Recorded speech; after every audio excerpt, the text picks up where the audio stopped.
Bonjour à tous, aujourd'hui notre sélection est un article du Figaro Vox sur la dette et les dépenses de la maire de Paris, Anne Hidalgo.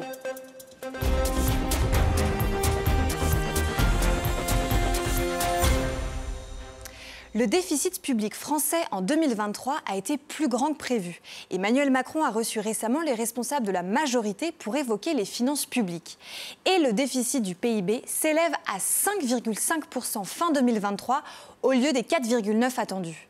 Selon les Échos, un tel niveau remet en cause l'objectif d'un déficit à 4,4% en 2024. Ce problème de la dette touche particulièrement la ville de Paris. Selon les prévisions, elle pourrait atteindre 10 milliards d'euros en 2026. Cette hausse est spectaculaire car la ville n'était endettée que de 1,9 milliard d'euros fin 2001. Passée à 4,1 milliards fin 2014, la dette a explosé sous la mandature de la maire socialiste Anne Hidalgo.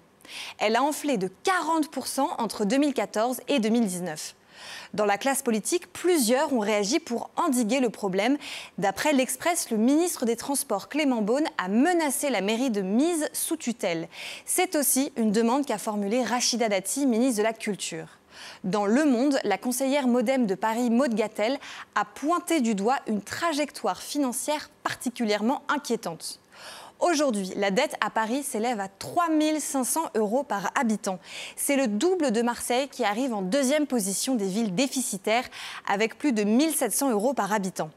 Dans la tribune en sélection, la conseillère du 8e arrondissement, Catherine Lécuyer, appelle à réduire les dépenses publiques inutiles. Elle pointe notamment du doigt l'administration et le nombre important de fonctionnaires employés. Les taux d'intérêt qui augmentent et la chute des transactions immobilières font aussi dangereusement baisser les finances. La question est de savoir si Anne Hidalgo souhaite faire des économies. Ne briguant pas de troisième mandat, elle n'a pas de raison électorale de changer de politique. Sa gestion aura été marquée par l'augmentation de la taxe foncière de 52% l'an dernier. Cette décision rapporte 700 millions d'euros par an.